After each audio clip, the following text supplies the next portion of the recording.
Hi there everyone, we are Group L and we are going to be talking about the apoptosome, or the spinning wheel of death. Are y'all ready to learn about apoptosis? No! Well, too bad, sis. What is an apoptosome? Apoptosome is a form of programmed cell death that enables organisms to maintain tissue homeostasis through deletion of extraneous cells and a means to eliminate potential harmful cells. In such situations, an apoptosome plays the role of a gatekeeper. The structure of the apoptosome is divided into three different functional units. The N-terminal caspase recruitment domain, CARD, which includes the 7 APAF1 molecules arranged in a wheel-like structure composed of cytochrome C, the nucleotide binding and oligomerization domain, NOD, and the WD40 region.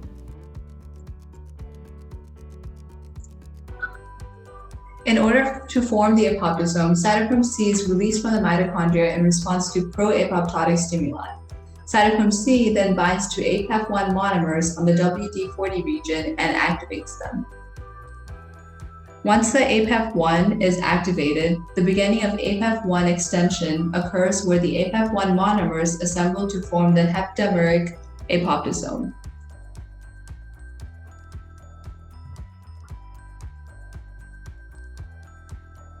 This circular arrangement of the APAF1 CARD domains is key to the recruitment of activation of caspase 9, which are the initiator caspases. The caspase 9 is recruited to the apoptosome, and some caspase 9 monomers may bind to APAF1 prior to apoptosome assembly as well, to speed up the process of the apoptosis.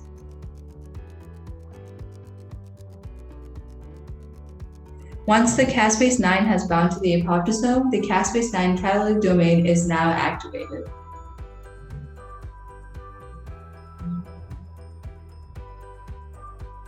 The activated caspase 9 then cleaves and activates caspase 3 dimers, which upon activation mediates the downstream effect that lead to the breakdown of cellular components and eventual cell death. On this image here, the caspase 9 is the glowing part where it binds to the inner part of the apoptosome and is activated, and the caspase 3 are floating part to the right, ready to be cleaved. The final step of the pathway is when the caspases activate each other in a self-amplifying process called the caspase cascade. This is when the activated caspases break down the cellular materials as seen on the video.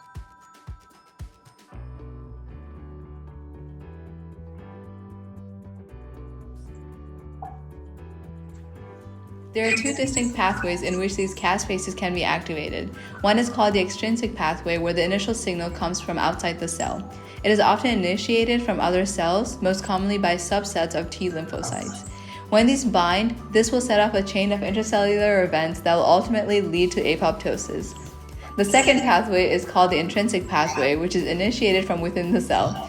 This pathway is regulated by keeping a balance of two sets of proteins in the mitochondrial membrane.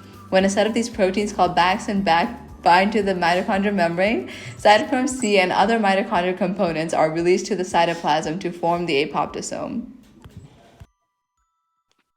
Jessica spoke about the two pathways apoptosis can be carried out. Let's dive into a little more detail. The extrinsic pathway is regulated by signaling through receptors of the tumor necrosis factor receptor, TNFR superfamily. Receptors include TNFR, FAS, and TNF-related apoptosis-inducing ligand receptors. Death domains such as FAAD and TRADD are found in the adaptor proteins that are activated upon the binding of the ligand to its receptor proteins. Adaptor proteins recruit and facilitate the dimerization of initiator capsases that assembles at the death-inducing signaling complex, DISC. The intrinsic pathway is triggered by detection of cellular stressors, such as DNA damage and hypoxia, or by the absence of signaling from growth factors, hormones, and cytokines. This increases permeability of the mitochondrial membrane, regulated by the pro- and anti-apoptotic membranes of the BCL2 family, that induces BAX, BAC, and BAD. Cytochrome C is then released from the mitochondria to activate APAF1. As mentioned before, different types of intracellular stress trigger apoptosis, and that induces the release of cytochrome C from the mitochondria into the cytosol.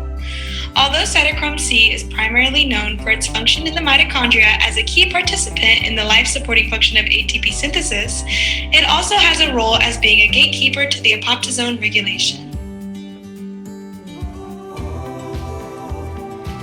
The apoptosome has many different regulatory factors that can affect all parts of its structure.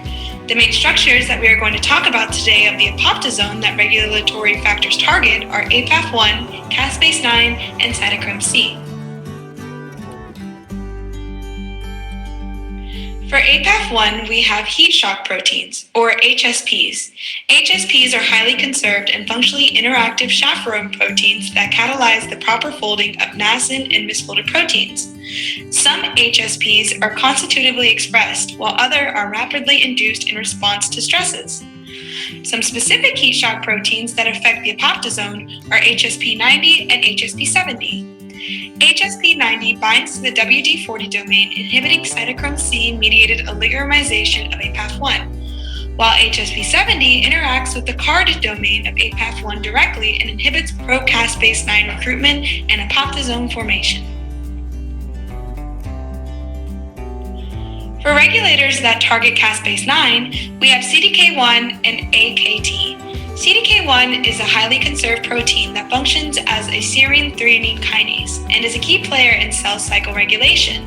AKT is the collective name of a set of 3 serine threonine specific protein kinases. These regulators inhibit caspase 9 through direct phosphorylation at the threonine 125 residue. This therefore prevents the formation of the apoptosome. Up next is cytochrome C regulators. Some cytochrome C regulators are tRNA and nitric oxide.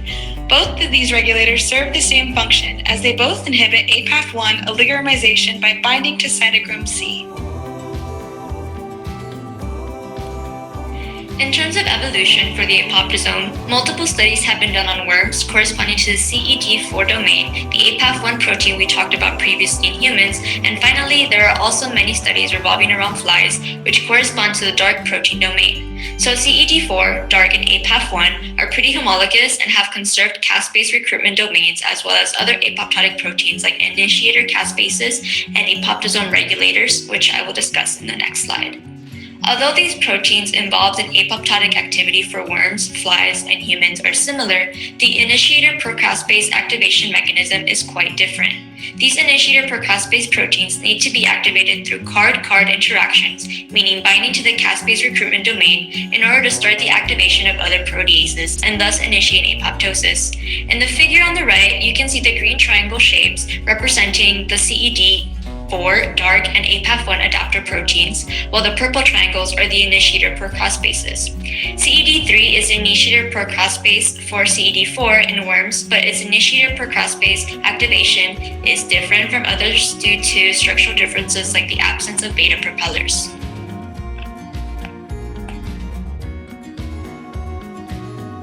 Here we can see the activation pathways for apoptosis in humans, worms, and flies more in detail. So for humans, we previously talked about this, but in worms, we have the tetrameric CED4 adapter protein, which is regulated by CED9 that is a homolog of BCL2 and acts as an inhibitor of apoptosis. Here, CED9 will bind to CED4 and prevent it from activating the initiator procaspase CED3. However, EGL1, another regulator, can come in and disrupt CED9 and CED4 interaction and allow it to activate the procaspase. There is no cytochrome C release to bind to the adapter protein, which is one of the main mechanistic divergences between these organisms.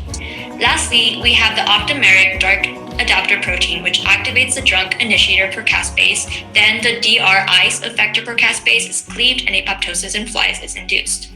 There are still a lot of questions remaining for these evolutionary distinctions, like are there activation stimuli for dark adapter proteins, or if cytochrome C has a role in apoptotic activity in flies, which there seems to be no evidence of.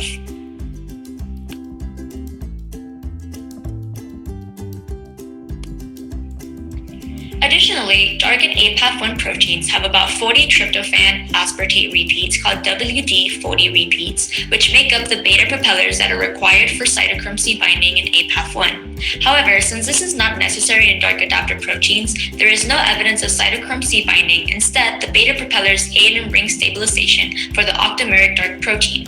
Worm apoptosome proteins do not have these WD40 repeats, which researchers have implied to be correlated to evolutionary distinct regulation of the apoptosome assembly. Lastly, darkened APAF1 seem to be DATP dependent for assembly and activation of apoptosome, but DATP does not seem to have a role in worm apoptotic activity.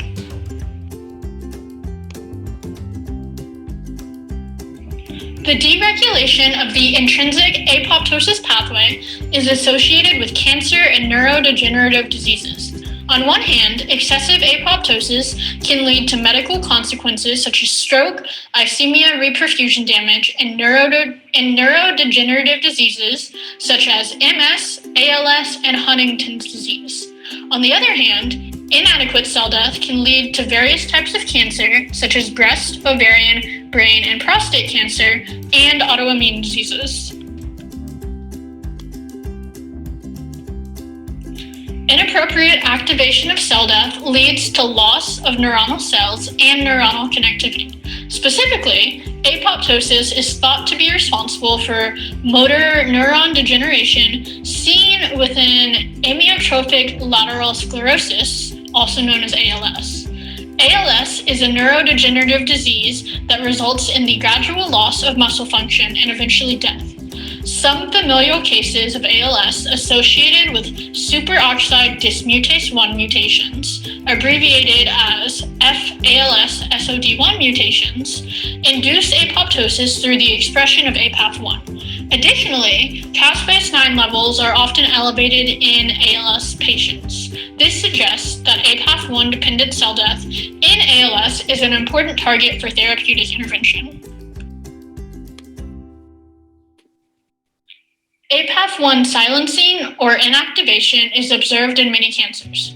Downregulation of APAF1 leading to cancer occurs through various mechanisms such as mRNA hypermethylation, gene methylation, inhibition of microRNAs, phosphorylation, and the use of specific inhibitors.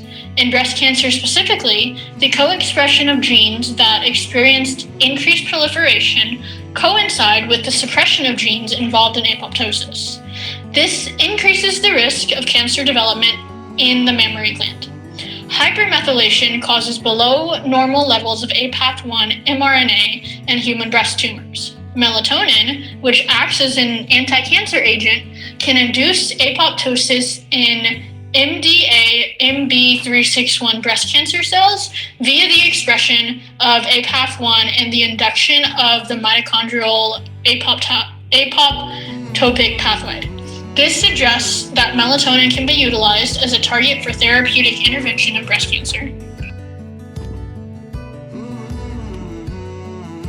APAF1 is currently being explored as a therapeutic target for cancer and neurodegenerative diseases. Current chemotherapeutic agents induce apoptosis by promoting cytochrome C release and APAF1 oligomerization.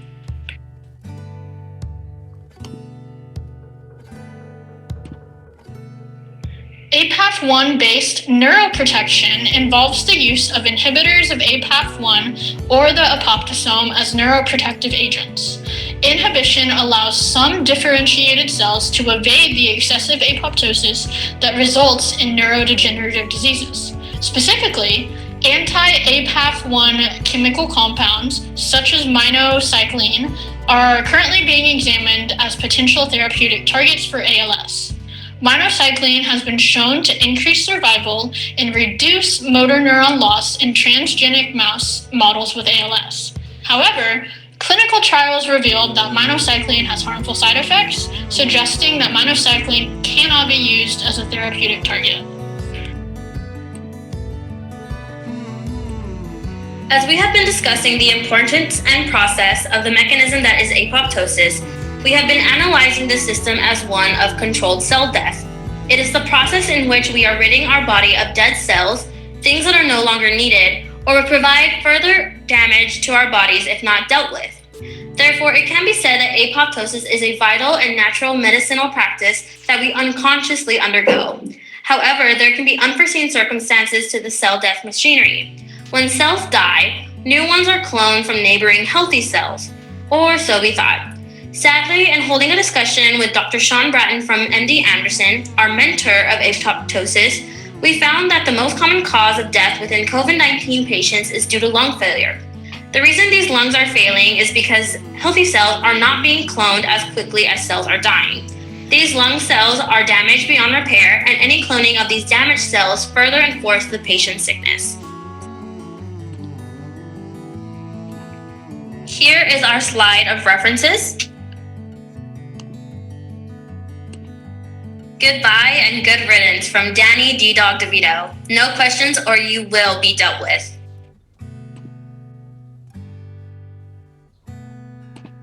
Just kidding. Questions, please.